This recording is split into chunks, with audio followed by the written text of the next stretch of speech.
Assalamualaikum warahmatullahi wabarakatuh. Waalaikumsalam warahmatullahi wabarakatuh. Bismillahirrahmanirrahim. Alhamdulillahi rabbil alamin wa afdhalus salati wa atammu taslim ala sayyidina Muhammadin fakhril anbiya'i wal mursalin wa ala alihi wa sahbihi ajma'in. Allahumma 'allimna ma yanfa'una wa anfa'na bima 'allamtana wa zidna 'ilman wa 'amalan shalihan maqbulan wa alhiqna bi'ibadika as-salihin. Amin ya amin ya rabbal alamin. Ila hadratin nabiyil mustafa Muhammadin sallallahu alaihi wasallam. Al-Fatihah. A'udzu billahi minasyaitonir rajim. Bismillahirrahmanirrahim. Alhamdulillahi rabbil alamin. Ar-Rahmanir Rahim. Maliki yaumiddin. Iyyaka na'budu wa iyyaka nasta'in. Ihdinas siratal mustaqim. Siratal ladzina an'amta 'alaihim ghairil maghdubi 'alaihim waladdallin. Amin. Qalu subhanaka la 'ilma lana illa ma 'allamtana innaka antal alimul hakim. Wa tub 'alaina innaka antat tawwabur rahim. Qala al-musannif rahimahullahu ta'ala wa nafa'ana bihi wa bikum jami'an insyaallah fid dharain amin. Bismillahirrahmanirrahim. Adabul khuruji ilal masjidi, adab keluar ke masjid. Maksudnya adab menuju masjid ya. Adab menuju masjid. Bukan.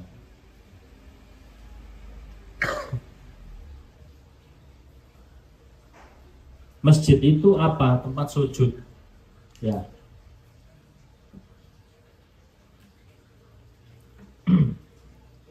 Kalau satu tempat itu diwakafkan untuk sujud, untuk masjid, maka hukumnya adalah hukum masjid.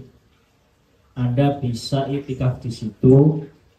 Orang yang datang bulan, orang junub nggak boleh berdiam diri di situ. Paham ya?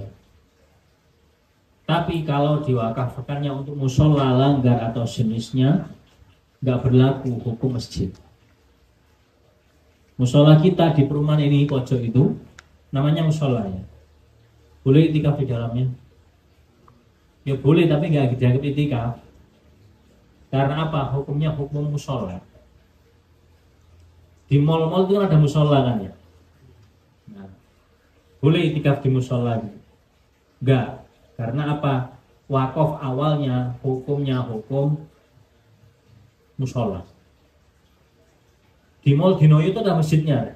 Tahu Mall Dinoyo sebenarnya? Ada masjidnya. Itu salah. Jadi ownernya Mall Dinoyo itu salah satu donatur rumah sedekah. Rumah sedekah itu. Itu kalau ditanya, itu sudah diwakafkan untuk masjid ya? Iya. Wakaf untuk masjid. Boleh iktikaf di dalamnya? Boleh. Boleh dijual? Nggak boleh. Sekali waktu kalau memang Mall Dinoyo itu mau dijual dan di situ ada masjidnya, maka bagian yang lantai yang di situ untuk masjid nggak boleh include dijual. Ya, nggak boleh include dijual. Artinya apa? Yang dijual hanya bagian-bagian yang tidak diwakafkan. Gitu. Sehingga tidak merubah fungsinya. Gitu. Nah kan kalau dijual kan pindah kepemilikan Pak. Iya nggak apa-apa pindah kepemilikan, tapi status wakafnya tetap. Nggak boleh yang kemarin dibikin masjid kemudian dirubah kalau dibeli kayak Mister DIY misalnya, nggak bisa. Paham? Al-Imam Taqiyuddin As-Subki, beliau itu memberikan satu kelonggaran kepada kita yang mungkin kepingin sholat, pengen iktikaf di rumah cuman males. Ini sudah pernah saya sampaikan, sudah pernah saya promosikan pada saat COVID-19. Akbar, pas COVID-19 sama kelas berapa? 2 SMA.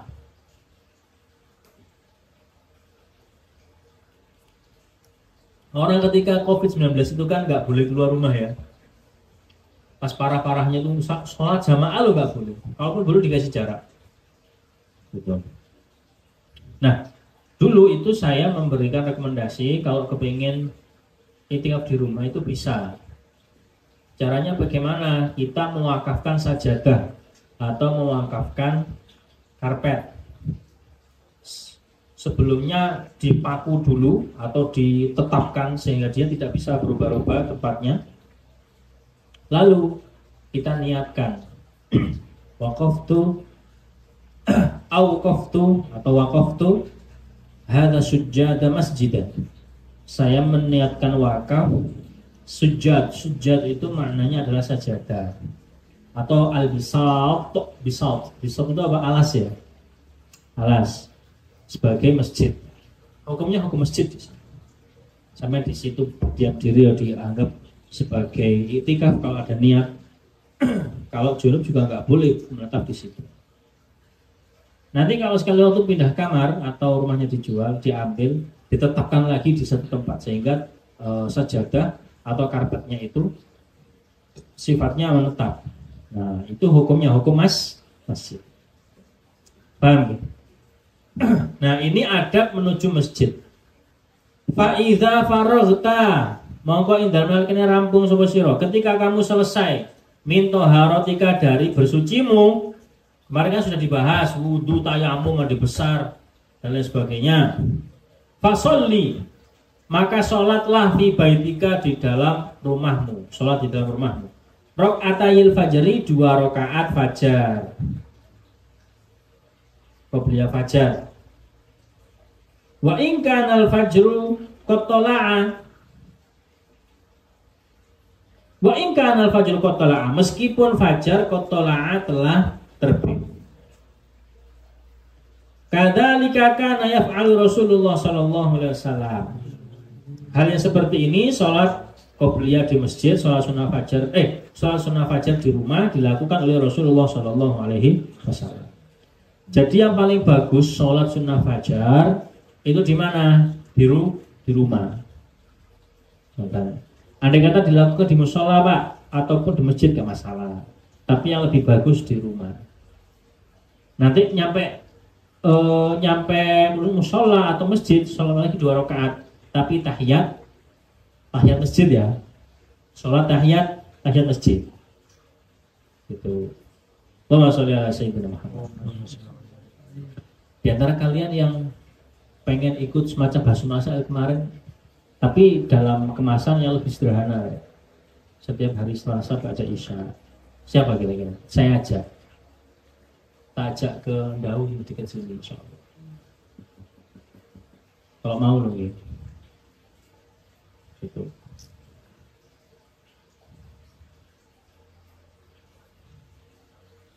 Saya juga sambil meraba-raba. Artinya kadang satu bahsu masail dengan bahsu masail yang lain itu beda aturan kadang. Kalau yang biasa saya ikuti itu nggak boleh ngambil dari kitab-kitab kontemporer. Mausu'ah Kuwaitiyah itu nggak boleh. Jadi harus dari karyanya Imam Nawawi Rafi'i dan fatwanya Ibnu Hajar dan Romli. Tahu Ibnu Hajar ya? Nah, seperti itu. Kalau masalah kontemporer nggak bisa. Kayak Fiqhul Islam wa Adillatuhu kemarin itu nggak boleh sebenarnya. Makanya saya nggak tahu, aku menang aja. Saya cuma meraba-raba. Ini gimana ya aturannya ya gitu. Kalau di bahas masail pada umumnya yang biasa saya ikuti itu ya diambil dari Ibnu Hajar dan Romli. Makanya. Jadi ya teman-teman nih gini ini sebagai bekal. Orang dalam menentukan masalah itu harus melalui 2 fase. Ada fase tahqiqul manaut, ada fase tankihul manaut. Tahqiq dan tanqih. Ada fase tahqiqul manaut, ada fase tanqihul manaut. Ini secara usul fikih begitu. Tahqiq itu apa artinya? Menetapkan. Ada lagi yang lain? Apa Mas? Tahqiq artinya? Jelasan. Ada yang lain?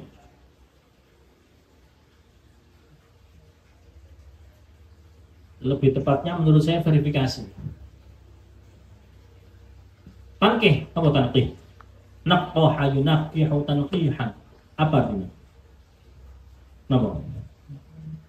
Tanqihul qaul kan ada ya, kitab tanqihul qaul. Tanqih itu sortir, filter, nyortir. Artinya apa? Gini ya teman-teman gitu.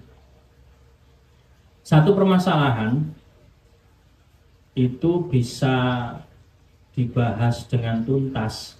Itu kalau sudah satu permasalahan dianggap tuntas pembahasannya dan bisa difatwakan, itu harus melewati dua fase tadi ya. Tahqiqul manat dan tanqihul manat. Tahqiqul manat itu sebatas kalau masalah dibahas kok secara tahqiqul manat, berarti dibahas dari segi hukum, pendapat seorang alim dari kitab ini dan seterusnya, itu tahqiq masih. Nah, kalau dinaikkan lagi misalnya sudah ada keputusan, ditanyakan kepada ahlul khibrah, mendatangkan dokter misalnya, tanya pendapat dokter bagaimana, yang kita mempertimbangkan fatwa berdasarkan pendapat pakar yaitu dokter, bukan AI, bukan link Google loh ya. Sampai kepingin ngerti kembar siam kemudian ngambil dari Google, nggak bisa, harus dari pakarnya yaitu dokter, kan gitu.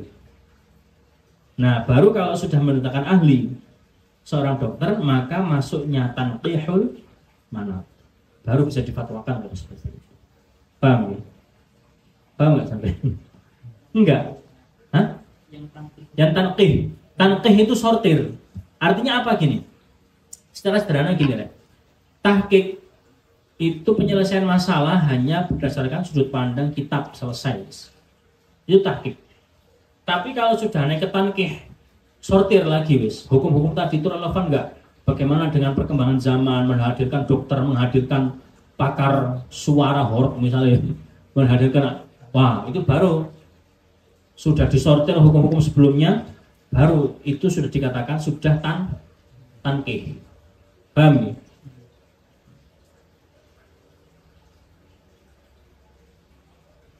Saya mati gitu, ini kembar siam tapi serabinya cuma satu. Ya bar ya, bar. Semua tahu serabi. Hah? Ngantuk deh. Orang kembar siam, mohon maaf nun sewu, tapi vaginanya cuma satu kan gitu. Itu gimana ya? Oke, tadi sempat disebutkan ada pendapatnya Hambali menyebutkan nggak bisa, kita perlu pendapatnya Mufti Hambali loh, apakah itu betul-betul mutamad di dalam madzhabnya dia atau enggak. Saya meraba-raba ya aturannya di sini gimana sih? Karena yang pertama kali ikut di saat itu level kecamatan gitu. Kalau level pondok pesantren nggak boleh pakai. Apa kita memutuskan tanpa menghadirkan dokter nggak bisa. Paham? Nggak bisa sama cuma lihat di Google kembar siam cuma macamnya ada 13, ada 9, nggak bisa. Ya, karena apa yo? Kan Google siapa yang nulis? Mas Aceh nulis ke Google dimasukkan kan bisa. Validitasnya kan dipertanyakan. Kan gitu. Masa mau menghukumi hukum Allah kok pakai AI, pakai Google, kan nggak mungkin. Gitu. Makanya sampean kalau misalnya sudah mengetahui masalah tertentu dan itu hasil basun masail dan itu memang memanggil pakar. Kalau masalah kesehatan ya memanggil dokter kan itu ya. Kalau masalah misalnya jalan ditutup ya manggil pejabat setempat aturannya bagaimana, secara aturan itu loh. Itu. Yo ruwet Pak, ya memang ruwet karena sudah mencapai level tanqih. Kalau sudah mencapai level tanqih itu biasanya fatwanya luas. Kalau tahqiq paling cuma sebatas pelakunya itu tok. Enggak sampai level fatwa ke atas itu. Paham ya? Di MUI sendiri itu rata-rata kalau sudah mengeluarkan fatwa itu ya wis level tanqih. Paham ya? Level tanqih. Sonhorat misalnya, contoh, sudah tanqih. Karena apa? Dikaji dari berbagai macam sudut pandang. Paguyupannya dipanggil. Terus dokter THT dipanggil. Pertama ya dibahas secara hukum sih dan sebagainya, dari aspek sosial juga dibahas gitu kan.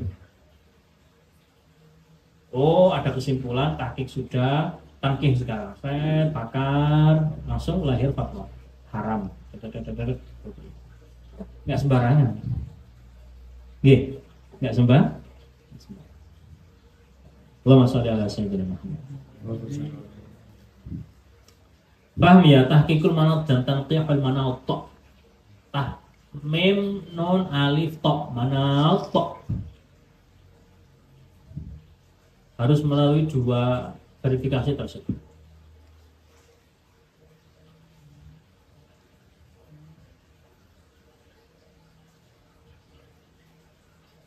Ada yang belum dipaham? Mas sampean? Paham sampean? Sama diskusi ngono.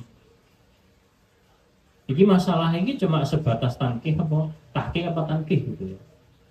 Kalau tahqiq ya sudah ngobrol kesana kemari ya wes, paling nggak menghasilkan fatwa, paling yang menghasilkan keputusan satu masalah ini gitu aja ya.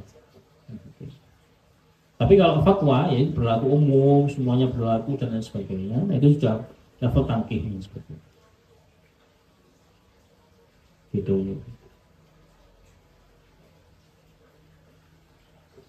Saya ikut bahasa masa teman-teman. 2 soal nih. 2 soal, 2 as'ilah, 2 soal. Itu soal yang pertama 4 jam belum selesai. 4 jam. Hati-hati betul memutuskan itu. Dan yang 4 soal 3 jam 4 jam itu ajib gitu. Oh, geleng-geleng aku. Oh, berani sekali ya. Haram. Aduh.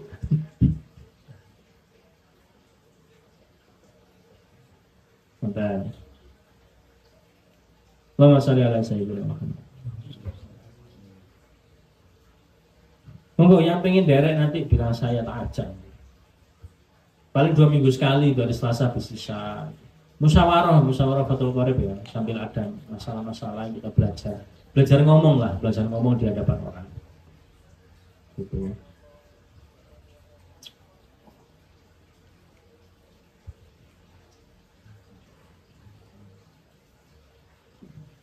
Siapa yang ikut dari awal hingga akhir kemarin? Nggak keluar forum sama sekali? Ada? Oh, ini ya, ini tadi bakso ya.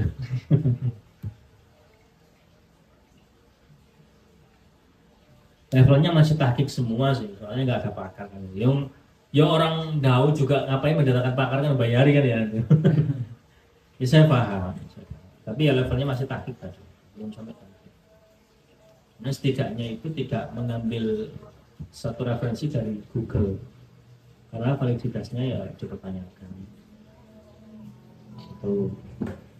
Misalnya Mas Akbar, kepala saya pusing, tanya ke ChatGPT. Sebabnya apa ya? ChatGPT paling ya banyak sekali itu pilihan jawabannya kan gitu nih. Ya seperti itu akhirnya. Tahqiq iya tahqiq, tapi apakah tahqiq bisa betul-betul melahirkan fatwa atau melahirkan jawaban bahwasanya Mas Akbar itu betul-betul sakit ini misalnya. Mudah-mudahan sehat terus ya Mas ya. Tak bisa. Karena tanyanya ke ChatGPT. Bon. Kalau kamu selesai bersuci maka sholat 2 rakaat fajar di rumahmu. Meskipun fajarnya sudah terbit, artinya apa? Subuhnya kesiangan. Dan itu yang biasa dilakukan oleh Rasulullah SAW. Sholat di masjid, sholat di rumah itu loh, sholat sunnah fajar itu loh. Tsumma tawajjah, kemudian menujulah ilal masjid, pada masjid. Wala tada'as sholata fi jamaah, jangan tinggalkan sholat berjamaah. La siyama sholat as-subhi, terutama sholat subuh. Fa sholatul jamaati, sholat jamaah, tafdulu mengungguli, sholat al-fadhi, sholat sendiri, bisa ba'in wa ishrina darajah, 27 derajat. Sholat sendiri pahala 1, sholat berjamaah 27. Masya Allah. Fadilahnya jamaah. Para santri dulu itu teman-teman, ada tirakatnya mesti. Tirakat itu apa boleh tirakat itu? Bahasa sampean tirakat itu apa? Riyadhah. Ya, oke. Terus apa lagi? Nah, tanya ChatGPT. Tirakat adalah, saya kepengen mengerti itulah, membahasakan tirakat sing ngene itu ya apa? Laku spiritual untuk menahan hawa nafsu dan mendekatkan diri kepada Tuhan dengan tujuan mencapai sesuatu yang diinginkan, membersihkan hati atau memohon suatu hajat khusus. Oh, itu tirakat. Laku spiritual menahan hawa nafsu karena dia punya sesuatu yang dituju, itu tirakat. Contoh, sampean kepingin Akbar sama FPB ya? Cita-cita sama apa? Apa cita-cita? Apa? Cita-citanya apa? Jadi pemain MU gitu. Iya bareng nggak ya? Karena suka bola nggak? Nggak terlalu. Suka apa? Suka cewek. Ya harus lah, nggak suka cewek malah bahaya ya. Apa Bar? Nggak sama suka olahraganya, sama suka itu apa? Atau mungkin di masa depan besok kepengen jadi apa gitu? Pengusaha, jadi gubernur NTB mungkin. Apa Bar? Pengen jadi apa? Bisnis. Bisnis. Makanya masuk ekonomi bisnis. Orang kepingin jadi pebisnis dan dia seorang santri. Orang jadi pebisnis berarti pengen jadi orang kaya. Gitu ya? Sampai kaya enggak Pak? Pengen kaya enggak? Masya Allah. Jawaban itu di luar dugaan BMKG. Betul itu. Nah, oke, tujuannya sudah bagus. Punya tujuan mulia, yaitu pengen kaya dunia akhirat. Gitu nggih. Untuk menuju tujuan ini perlu tindakan menahan diri dari hawa nafsu, hal-hal yang merusak agar dimudahkan untuk menuju tujuan. Itu namanya apa? Tirakat. Berarti apa yang harus dilakukan Akbar? Belajar sungguh-sungguh pasti. Menahan diri dari hawa nafsu loh. Oke, temannya yang lain rata-rata kalau habis sisa ngopi, Akbar menahan diri. Jangan ngopi, ngaji. Berarti ngaji bagian dari tirakat. Untuk menggapai tujuan tadi. Tirakat Anda menentukan mudah tidaknya tujuan digapai. Ditentukan dari apa? Tirakat. Gitu. Orang kepingin lulus tepat waktu, dia juga harus menahan diri. Apa itu? Ya itu tadi teman-temannya umumnya itu mabar. Dia nggak mabar, menahan diri dari mabar, nggak tugas, makalah dan lain sebagainya. Paham ya? Itu tirakat. Nah, santri itu dulu itu ahli tirakat, seneng tirakat. Contoh tirakatnya apa? Puasa Senin Kemis. Gitu. Nanti untuk sahur dan bukanya bisa pesan di Prasmanan kampus. Kan gitu. Gitu. Wes. Tirakat apalagi? Kalau dulu itu Anda tahu Kiai Khalil Bangkalan ya. Tirakatnya Kiai Khalil itu selama beberapa hari hanya makan mengkudu satu. Tahu mengkudu ya? Buah mengkudu. Masa saya tahu mengkudu? Gak tahu ya? Loh, masa gak tahu itu bahasa Indonesia loh itu? Mengkudu. Tahu ya? Coba ditunjukkan. Mengkudu. Bahasa Indonesia loh itu. Sama Garut ya Mas Kucing. Masa di Garut nggak ada mengkudu? Oh, bentuknya kurang tahu ya.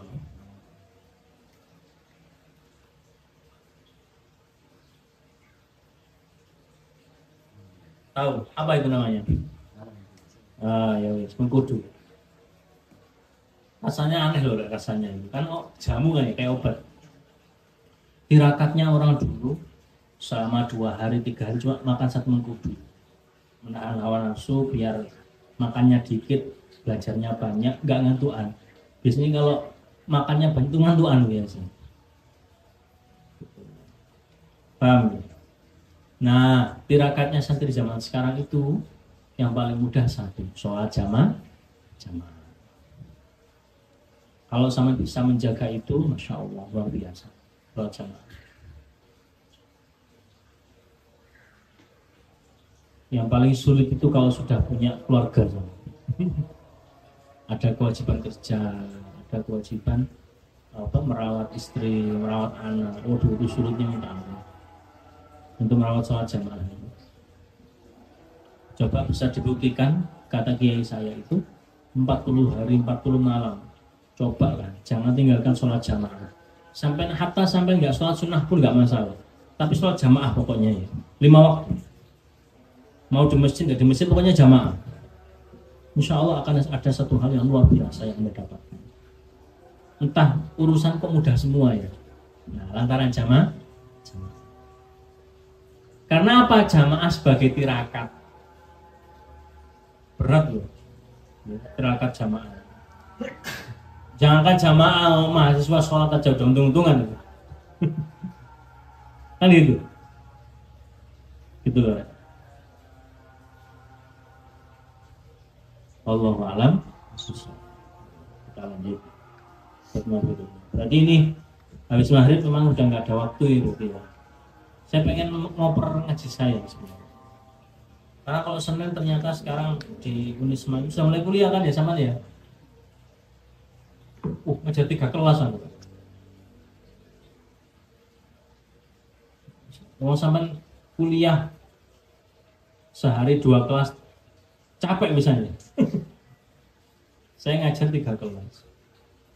Sebelum duhur ada 2 SKS. 2 SKS berarti berapa menit? 100 menit ya. Pada duhur 3 SKS, pada asar 3 SKS.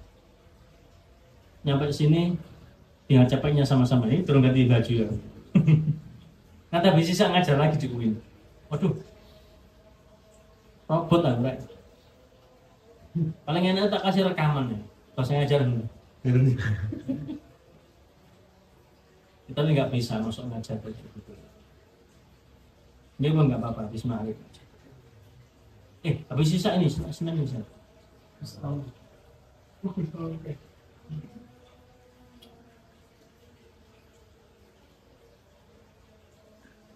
Bismillahirrahmanirrahim. Subhanakallahumma wa bihamdika. Subhanakallahumma wa bihamdika. Subhanakallahumma wa bihamdika.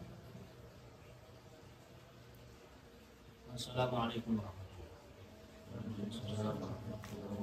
Assalamualaikum warahmatullahi wabarakatuh.